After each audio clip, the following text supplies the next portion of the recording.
Oh, hi. I didn't see you there. Nice to see you again. Hey, I'm glad you stopped by. I was just remembering that story you were telling me. Now, as I'm remembering it, you were working as a CPA at that CPA firm. And a client called up, a prospective client, said he wanted to make an appointment. Apparently, you have a nice reputation. Calls up, sits down, comes into your office. His name is Lester Roxborough. Okay, Mr. Roxborough, what can I do for you? You said. So he was telling you that he's in the uniform business. He has a business which sells uniforms to people who are in like the security industry, like security guards and police officers, people who are in the medical field, like doctors and nurses. They need to have a certain type of uniform. People in food service need to have a uniform. So he sells and sometimes rents uniforms. And you said, well, that sounds like a nice business. And he said, well, it has been. He started about 3 years ago. He was making some good money. Competition came in. He had to drop the prices. Next year, more competition, kept dropping the prices. He says, I'm kind of concerned, so I brought some of the financials in. Why don't you take a look? So you're looking at the financials, and you can see here how the sales revenue went down from 2.5 million in year one to 2.2 million in year two and 2 million in year three. Now the cost of sales went up because you had to keep, dropping the price. So from 833,000 to 836,000 and 800,000, and your margins have been dropping from 67% to 62% to 60%. You have your fixed costs worth your $750,000 each year because of course they're fixed, and your profit was 916,000 in year one, dropped to 614,000 in year two, and to 450,000 in year three. And he says, well, that's not a bad profit, but at this trajectory, if this continues, I'm going to be out of business in 2, 3, 4 years. And you said, yeah, I agree. It's a good idea that you take some action here. And so he said, oh, that's exactly what I did. I reached out, I spoke with some of my friends, and they suggested I speak with Sheila, who's a nicely regarded marketing person in the area. So you reached out and had a meeting with her. And well, what happened with that? Well, she told you that she gets $50,000 for her consulting and marketing experience, and she's proposing a $250,000 marketing budget. Well, what you going to do with that $250,000? Well, he brought over a sample of what she already proposed. You're going to have some radio spots that say about $200 per week. That's $10,400. Some billboards at $9,000 per month is $108,000. Google AdWords at $2,400 per month is $30,000. She wants you to do a sponsorship at medical conferences, 2 conferences at $30,000 each. That's $60,000. She wants you to change the physical layout of the store. That's going to cost $25,000. She wants to do some upgraded training of the sales employees. She thinks that would help. That's $10,000. The total there is $243,400, rounded up to $250,000. And he says, "Now, how would you evaluate that?" And and you told him, well, I guess there's 2 ways to evaluate. One, some people feel that as long as you make $1 more than you've invested, then it's a profit. If you were to make $300,000 and $1, well, then you made $1 on your $300,000. And he said, well, is that what you think? And he said, well, no, that's just one way of looking at it. I think you need to raise that bar higher. You need to look at it as a return on investment. If you're taking that $300,000, you could put it into a CD, or you could put it into the stock market. Of course, that's risky. You buy bonds with it, I suppose, or U.S. Treasury notes. And look at what those returns are there. Now, of course, you're taking a little higher risks, so you should demand a higher return. I mean, could you get 3% or 5% with some bonds, or a stock market, or a CD? And he said, okay, that's an interesting way of evaluating that. Now, what kind of numbers are we talking about? So you showed him that, well, for example, if you want to do break even and you assume a profit of $450,000, that was your year 3 profit, and fixed costs of $750,000. But now we have new marketing costs of $300,000. That subtotals to $1.5 million. And with a 60% gross profit margin, that was your year 3 margin.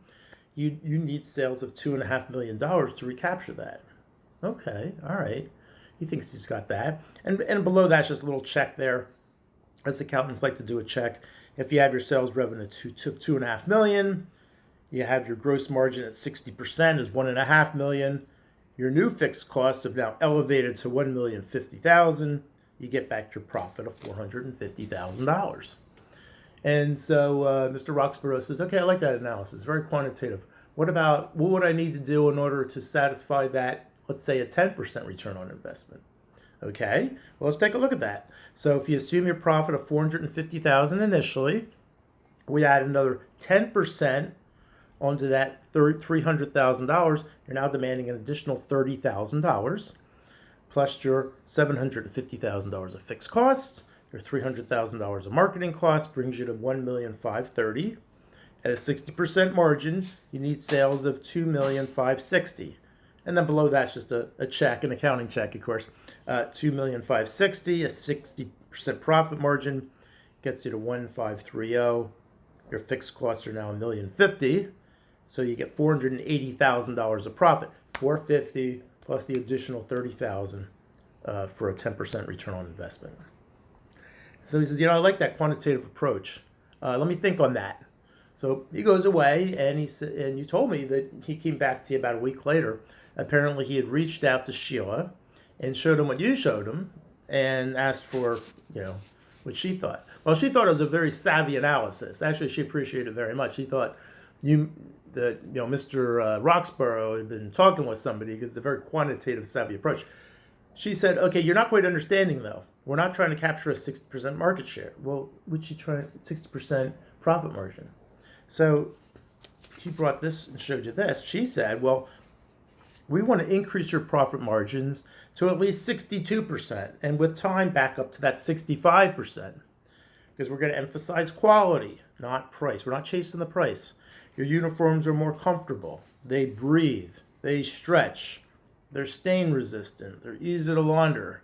They come in extra large sizes for the large American. And he says, well, she was, very persuasive, and I ended up signing a contract. And but I'm still not exactly sure. I guess I got kind of excited. What kind of sales are we going to have? So you said, okay, well, let's take a look at that. So with a 15% return on investment, you have your assumed profit of $450,000. That was your year 3, your baseline. You now have 15%, so that's $45,000. Your fixed costs are $750,000. Your marketing costs are $300,000. The marketing of $250,000 plus $50,000 for the consultant. Your subtotal is $1,545,000, and your gross margin, she says, she can bring that up to 62%. You're going to have to sell $2,491,935 to hit that bogey, hit that mark. So once again, just below that's a little check at $2,491,935 at a 62% profit margin. You have $1,545,000. Your fixed costs are $1,050,000. Now you have a profit of $495,000. It gets you your prior year profit plus a bump for a return on investment. So you said, okay, yeah, I like that. That makes a lot of sense. Okay. So what do you suggest would be the next step? And well, you told him, I suggest we monitor that monthly activity and see if she's on track to meet her numbers. Because how else are you going to make sure she's doing okay if any adjustments need to be made to the marketing plan? You said, yeah, that's a good idea. How do we do that? So you had said, well, I already reached out to your accountants, and we got the last 36 months worth of sales. There's the last 3 years on a monthly basis. And here it is right here. So you can see your year 1, year 2, year 3 sales from January to December. And using that, you had told me about how you had dropped it into an Excel spreadsheet, got an average, and got the standard deviation, which is pretty easy. It's just a Excel standard deviation. Now, what you're going to do is you're going to select one of those standard deviations. You told me you were going to select year 2. It's the intermediate between the 3, and also we're trying to get back to year 2 profit margin. So it seemed like a good proxy. Okay, all right. So Mr. Easton's like, what do we do with that now? So you'd explain to him that let's take your desired annual sales of $2,491,935.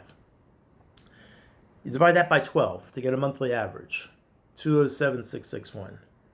Now we're going to select the standard deviation of 2327. Remember, we looked at that before. That was year 2.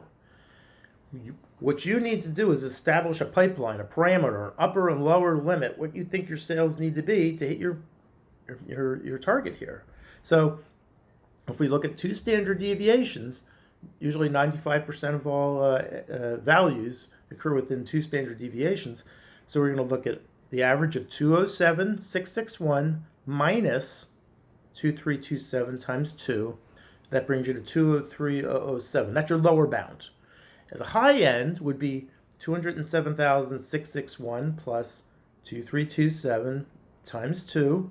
That's 212,315. That's your upper bound. Now, when I say upper bound, if the sales are greater than that, that's wonderful.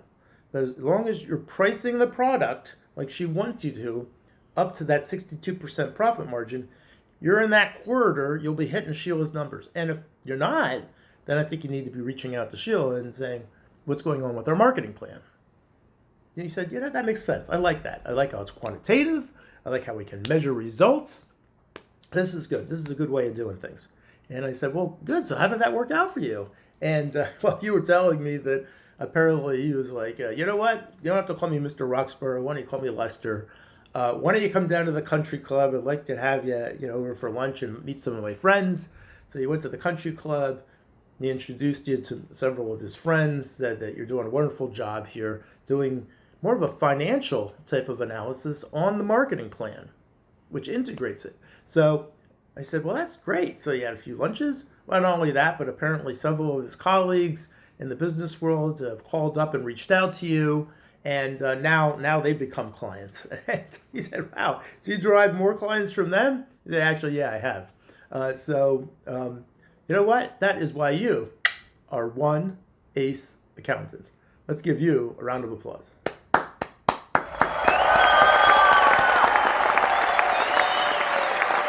Thank you.